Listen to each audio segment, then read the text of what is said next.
Mes amis, bonjour. Je suis à The Beach, sur Koh Samui en Thaïlande. Et je vous mets cette vidéo qui parle de quoi? De l'histoire des tests du Covid.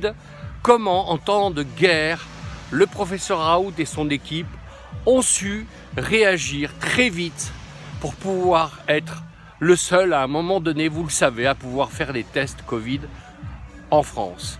Regardez, vous avez une partie qui est assez généraliste au niveau des informations et une deuxième partie qui est beaucoup plus technique, qui explique les différents appareils qui ont été testés, les différents kits qui ont été utilisés. Voilà, je vous souhaite une très belle journée à vous, mes amis. Je voudrais vous raconter ce que nous avons mis en place pour le diagnostic du coronavirus dans l'urgence et dans des circonstances qui n'étaient pas toujours simples. Et grâce au concours notamment des internes de l'IHU, on a pu y faire face.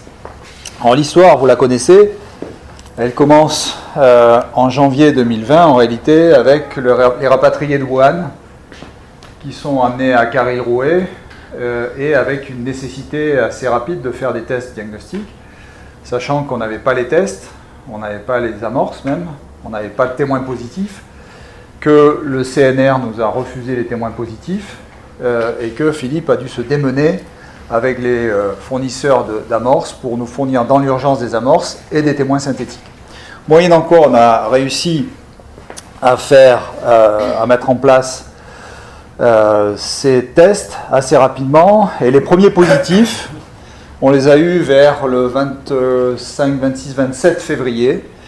Et nos trois ingénieurs, donc Elsa, Céline et Claudia, ont été mis à contribution de façon très importante pour les tests, la mise au point de tous ces tests et le suivi d'ailleurs à la fois des positifs, des faux positifs et éventuellement des faux négatifs. Ça a été intéressant à plusieurs titres. D'abord parce que ça nous a montré nos insuffisances, vous allez le voir, la mauvaise idée d'avoir tous ces œufs dans le même panier, c'est-à-dire d'avoir affaire qu'à un seul ou quasiment un seul fournisseur de réactifs.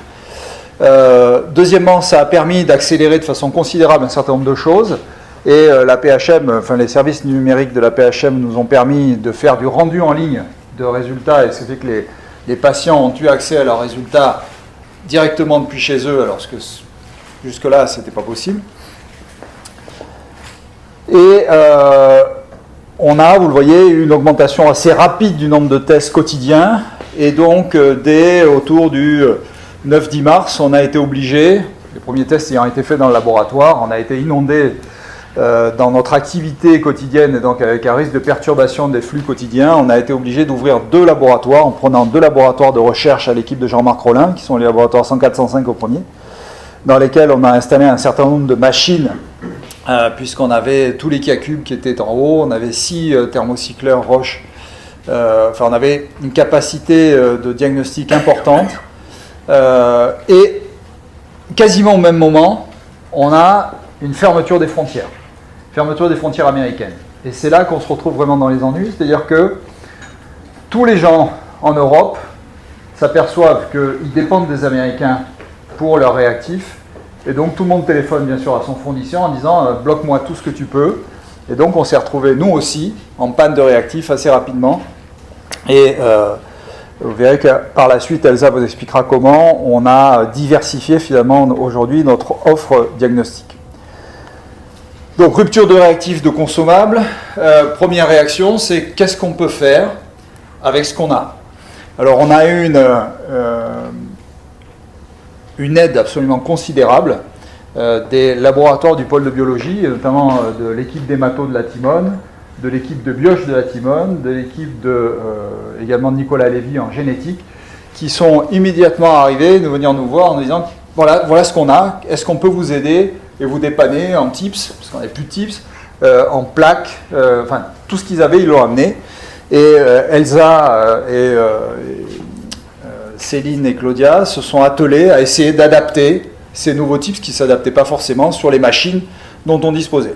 On s'est aperçu également très vite que ça, c'était pas mal, mais que ça avait des limites, c'est-à-dire qu'on n'arrivait pas toujours à adapter, et puis parfois, quand on arrivait à adapter, ça ne tenait pas sur le long terme. Et puis de toutes les façons, les réactifs Qiagen, pour ne pas les citer, on ne les avait plus.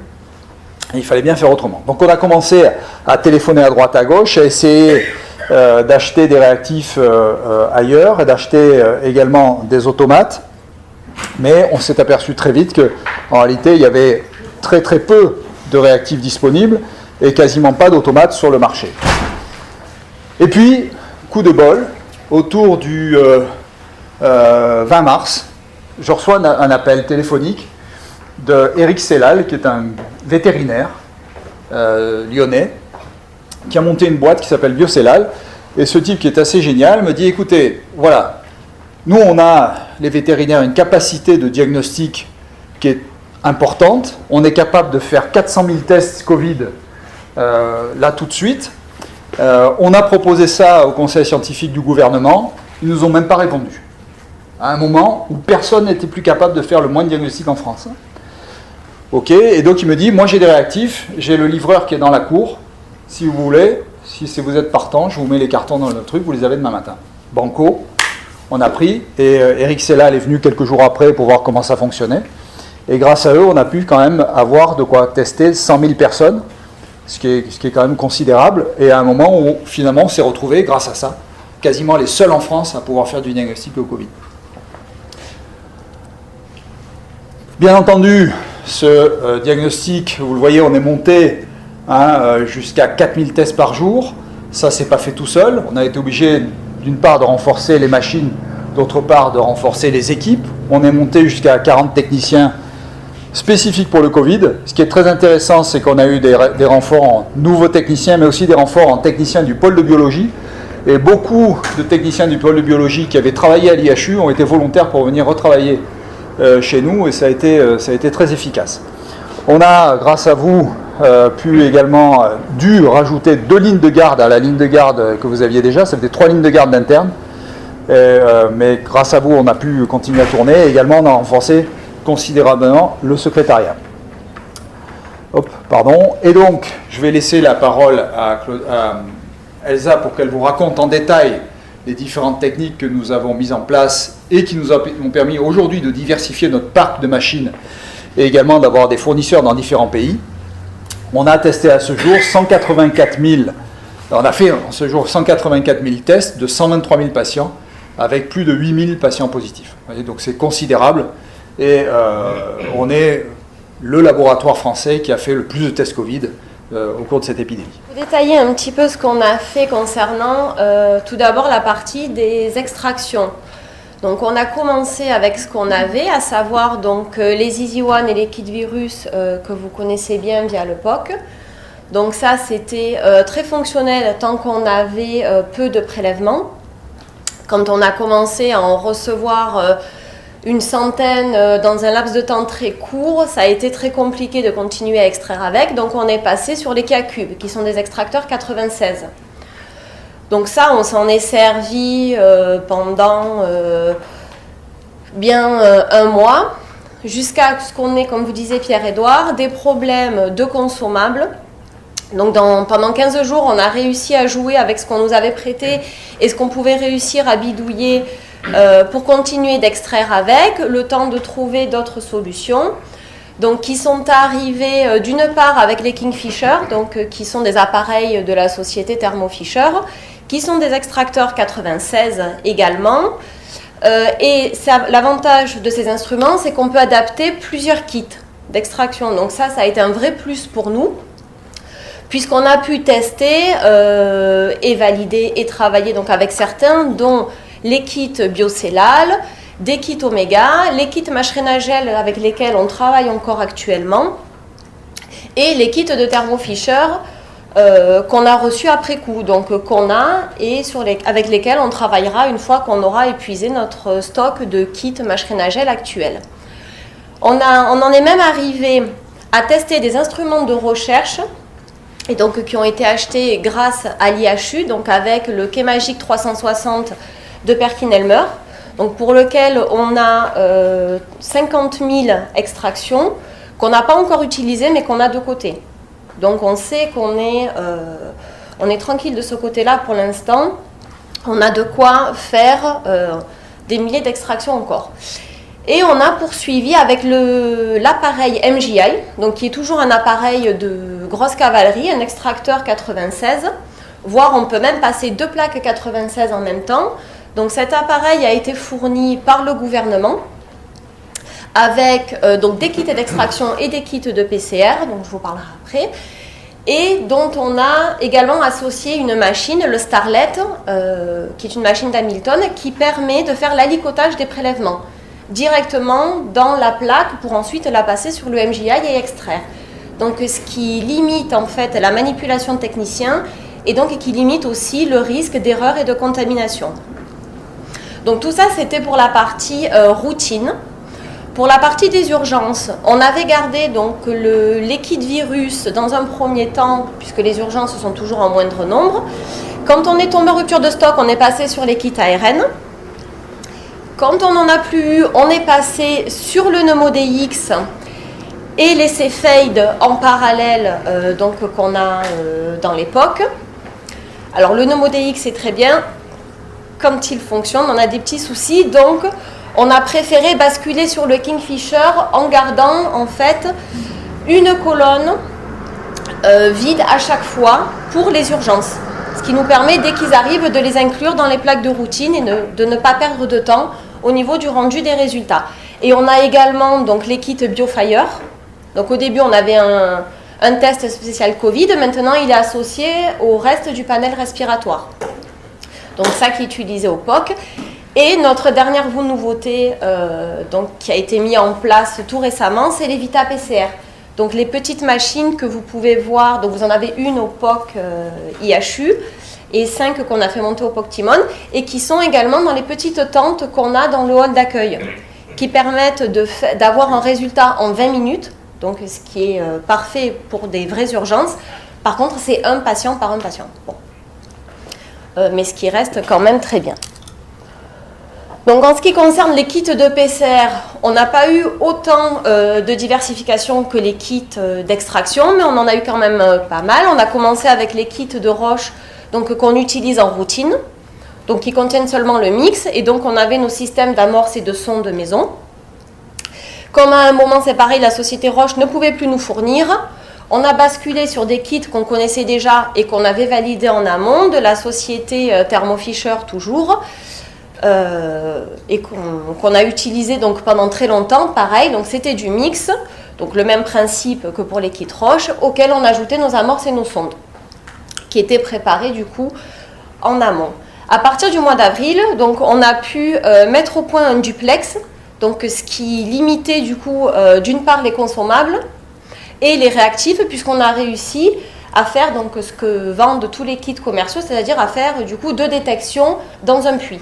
Notre contrôle interne et du coup le système de détection spécifique du SARS-CoV-2.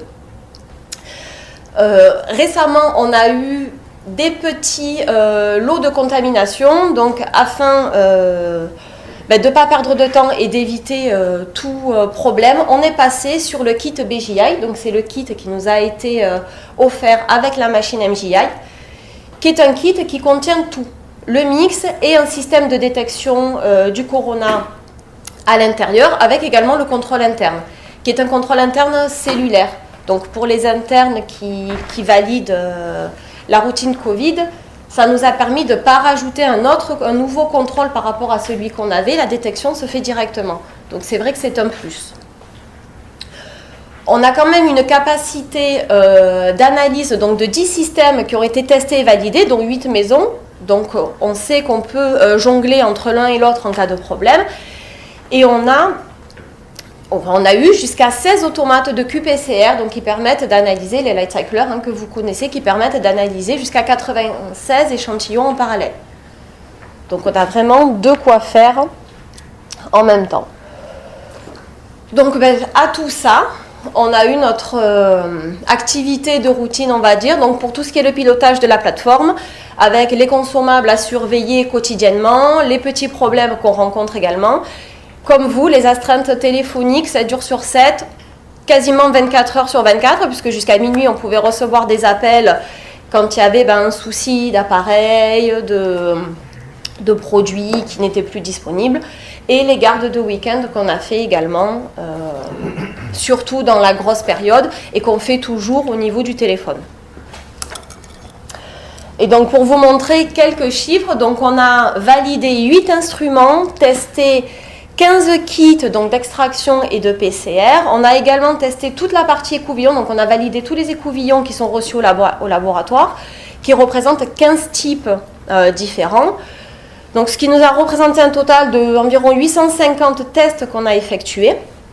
On a formé plus de 60 techniciens et internes, donc en regroupant toutes les techniques dont je vous ai parlé avant. Et on a également donc, aidé les techniciens en préparant tous les témoins positifs, les contrôles d'extraction et les aliquots de gènes E pour la partie donc, suspect sur la plateforme, mais également en routine, qu'ils utilisent toujours. Voilà.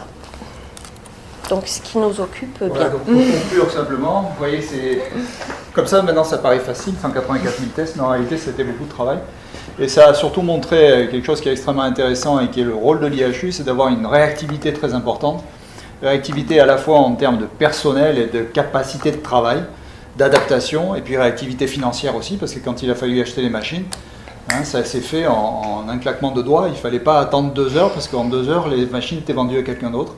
Et les réactifs, c'était pareil. Donc voilà, c'est grâce à tout ça, grâce à l'implication de tous, et notamment des internes qui étaient présents au choix précédent, qu'on a pu faire tout ce qu'on a fait et qu'on continue à le faire. Voilà, merci. Merci professeur Raoult, merci à l'Institut hospitalo-universitaire de Marseille, merci aux vétérinaires qui sont mobilisés et à toute l'équipe de cet institut. Bravo, c'est comme ça qu'on agit en temps de guerre sanitaire. Je suis le docteur Simon Bérébi, soutien depuis toujours, depuis le début du professeur Raoult.